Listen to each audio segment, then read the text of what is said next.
Welcome to the Made in Iowa podcast. I'm your host, Lisa Fox. In the studio with me today, I've got Nick Wylie. Nick and his peers have created a company called Renewablade. They are taking those ginormous wind turbines that you see going down the interstate and repurposing them into retaining walls and jersey barriers. Hear his story and how they are providing solutions that many have been trying to accomplish, but they've done it. Nick Wylie, welcome to the studio. It's so great to have you here today. Thank you. Good to be here. And you and some partners have created a company called Renewablade. Yes. And you are solving what could be one of Iowa's greatest challenges right now in finding a home for those ginormous wind turbine blades. Mm-hmm. Congratulations. Thank you. And it's a partnership, right? Tell us about the partnership. So Renewablade, we've got three partners. My company, J. Petticord, who is our contracting business, where we do environmental remediation, land clearing, demolition, and lots of trucking. So we are partners in Renewablade, along with a gentleman named Brian Meng, who's out of Des Moines. He owned Mid-America Recycling, the Curbit guys, for a long time, and just a veteran of the recycling industry. He's been around a long time. He knows his stuff. And then we've got another gentleman, Everett Wamsteker, and he's an investment banker out of London, and then also has a lot of ties in the United States as well, where he's down in Texas an awful lot too. So, all right. So you guys are sitting around, you're watching these wind turbines and the blades going down the interstate. Going, what are they doing with those things? Is that how it started? Tell me how this relationship started. So back in 2019, they were taking to a lot of landfills, and I was approached by it's ISASWA, which, don't ask me what exactly it stands for. It's basically the Association Iowa of Landfills. Okay. They say all the landfills in Iowa have an association. They asked, hey, Nick, we have this problem. You know, you have a 200-foot blade coming in, and they're trying to take them to landfill, and they're extremely tough. And they're taking them to landfill, and the landfills are trying to run it over with a piece of machinery to crush it up, and they don't crush. They are really difficult, and the landfills need airspace. They need everything as compacted as possible. Right. So they reached out to us, and then the DNR was involved as well and said, hey, Nick, can you guys downsize these so we can fit them in the landfill better? So I went to a ISASWA meeting and talked with people about it. And the first barrier is just saying the name. Mm-hmm. Once you could do that, you're in. Yeah, right. I love it. It really is. But went to this meeting and was talking about how we can either shred them down, cut them up so they can get in landfill better. Well, looking into this a little more, Brian Meng here in town, he was a friend of mine. We knew each other through a mutual friend for 10 years before this, and he actually contacted the DNR and said, hey, is anybody doing this? And a gentleman at the DNR said, well, hey, you need to talk to Nick Wylie. Oh, I know Nick. So we got together and started talking with this. This was all through COVID, trying to get it figured out. But we knew it was a huge problem, and J. Petticord had the equipment to process them, and we did a lot of experiments back in 2020 to be able to downsize them to get them to the right size. And then we just kind of worked from there and just started throwing ideas off at what we could do after we got the material shredded down. And we looked at a lot of different things and basically developed a precast concrete out of the material. That is so cool. Last I checked, there were 73,000 operating wind turbines in the United States. Mm-hmm. The average lifespan of those wind turbines is 20 to 25 years. Mm-hmm. I think you might be onto something. I think so. I think you are. I think so. So right now, you are accepting those wind blades. Mm-hmm. Either you transport them or they bring them in? Yeah, there's a lot of contractors that are doing the recycling of the towers. So we'll charge a contractor to bring it in, and we'll recycle them and charge them by the ton for the blade coming in, or we'll go out and after a crane company, they call them doing repowers, where they will put a new nacelle, new blades on the top of a tower, and they'll bring them down. So the blades will be sitting on the side of a wind tower, and we'll go up and cut them up and then haul them ourselves too. We kind of do it both ways. We'll recycle for other people, and we'll go pick them up and recycle them for. And I would imagine, like you said, these landfills only have so much space. Yes. Yeah. And so for them to keep doing their work, they need to get rid of these. Mm-hmm. So do they pay you to take them? Yeah, we charge a per ton price for the blades to come in for them to be recycled. And it's a pretty big black eye on the green energy sector to have them landfilled. So a lot of the energy companies are pushing really hard to have everything recycled. So smart. So you get money bringing them in, and then you shred them down, and then you get money to sell them. I love correct. this model. That's correct. Innovation at its finest, and you're solving a huge problem. Talk about the workforce needed to do this work.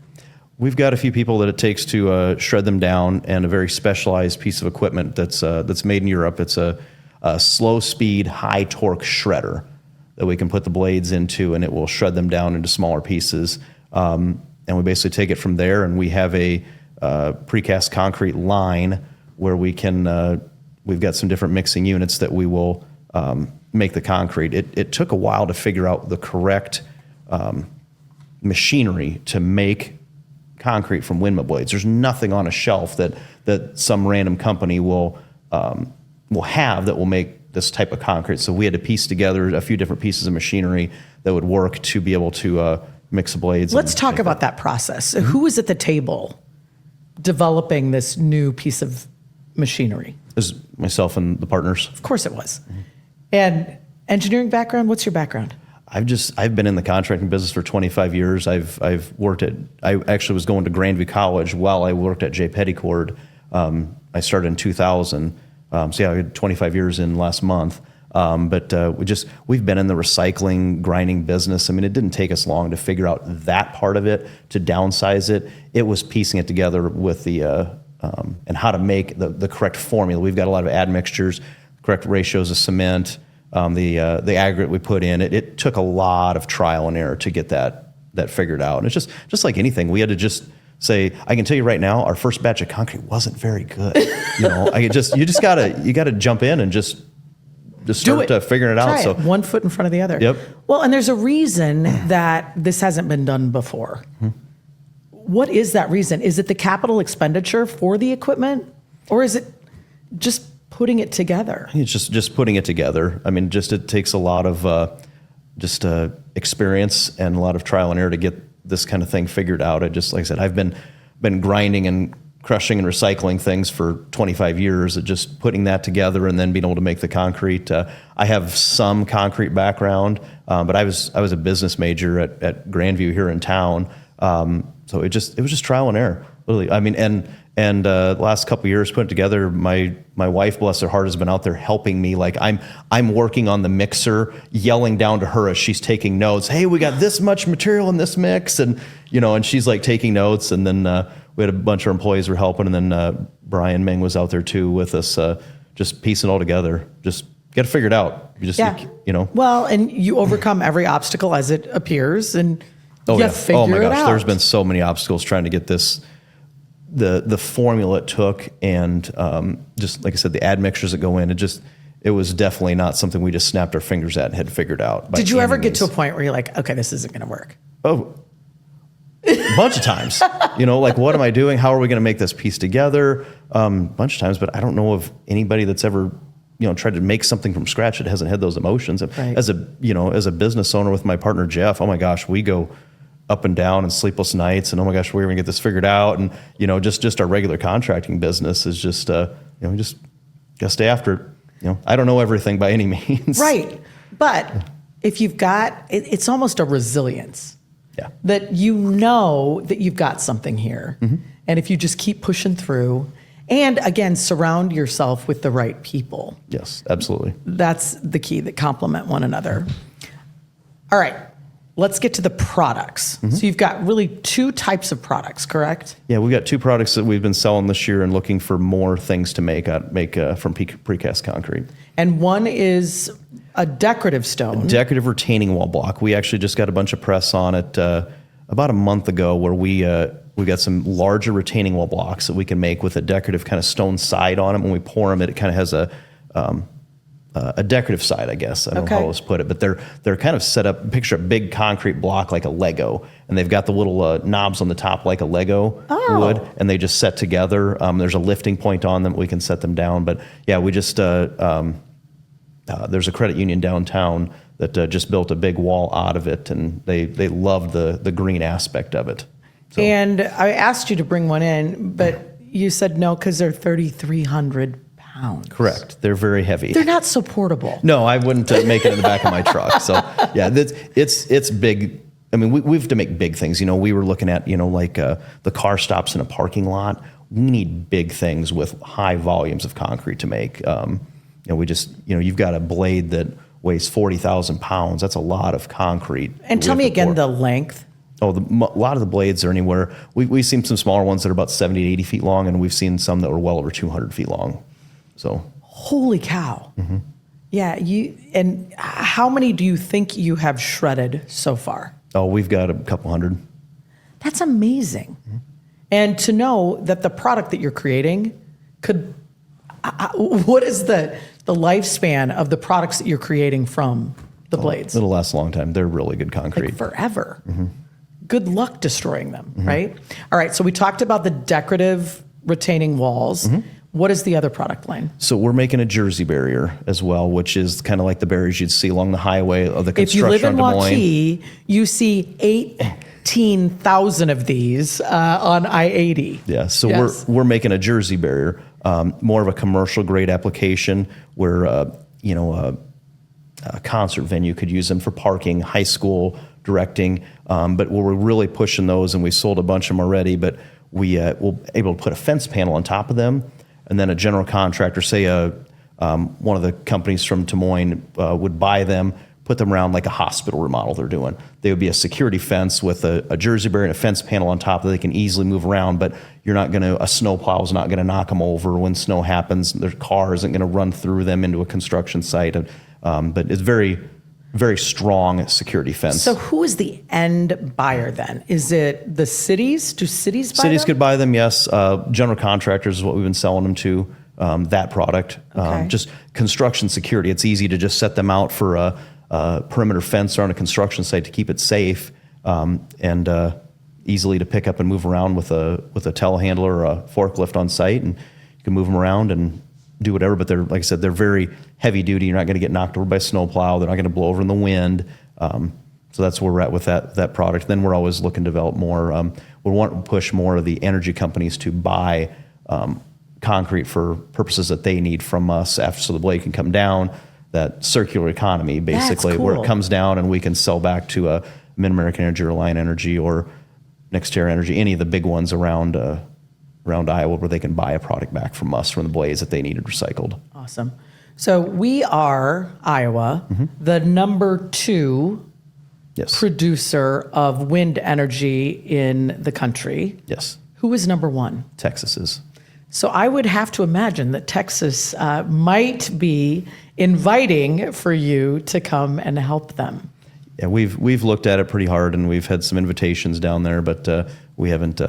There's been some fly-by-night companies in this business where the model of taking blades in and charging the customer for it and then doing nothing with it. There's been multiple sites in Iowa where a company has taken blades in and left them on rented land, where they lease land from somebody else and just leave them there, and they've taken all the money in and then have disappeared. Of course. So there's been some people that have gotten, the industry's kind of gotten some black eyes from people that just don't handle things right. So how do you prove yourself to those that have been burnt? Very easy. The land we own that we're recycling on is land that we own ourselves. Right. So we're not dumping it on anybody else. But really, we've had some people out to show them what we're making, and they've all been very impressed with it. We've had some of the big energy companies out to look at what we've made, and they're very happy with what they see. Clearly, the Iowa climate represents some production challenges because you require a lot of water in the production of the product, and it tends to freeze. Yeah, we're not pouring concrete in January, I'll tell you that. So, and it's fatiguing to the workers working on it too, and it's when it gets really cold. And we developed this ourselves. Like I said, my wife was out there helping me. I mean, I'm out there very hands-on with the business, doing this kind of thing, figuring out, and I don't want to be out there freezing my rear end off either. Iowa winters are tough. I can only imagine. So if there is a general contractor that is interested in using your product in their contracting process. What is the timeline? How far in advance do they need to request the product before you can have it to them? Oh, we've got a whole bunch of Jersey barriers in stock right now. We've actually, at the moment, we sold out of our retaining wall blocks that we have made, but we got a bunch of Jersey barriers right now ready to go if a general contractor make an order, or a city or anything like that. What's the lead time on the retaining wall blocks? We'll fire up and start making a bunch more next year. Okay. Right. So you'll start as soon as the ground thaws, probably? Pretty much. We get rolling in probably early April. Okay. So. And then transportation on the back end. How do you get the products to the end users? Do you contract that transportation? No, we do it ourselves. Jay Petticord will haul for Renewablade. My contracting business will haul for Renewablade into the town and transport whatever needed. And we've got customers that come pick it up themselves too. All right. What's your sales force look like? Brian Ming and I at the moment here, and Everett as well. So we've got a pretty small sales force that we're moving material with right now. Awesome. And I would imagine all of these contracting trade shows, and there's a million ways that you could go about getting the word out on these. Yes. What are your plans for the next couple of years? How do you want to grow this? We want to just continue to grow. We don't have any other outside investors. It's just us in the business, and we kind of like it that way, where we don't have anybody telling us what or how we have to develop things. But we just want to continue to keep growing and doing it right. There's just been way too many people. We talked a little bit about Texas. There's a facility down in Sweetwater, Texas, that has 8,000 to 10,000 blades just sitting there. Where, like I said, the company just brought blades in. They charged the energy company, I don't know who it was, but a ton of money, and then they just leave. My company, Jay Petticord, we've done a lot of work over the years. We want a good reputation.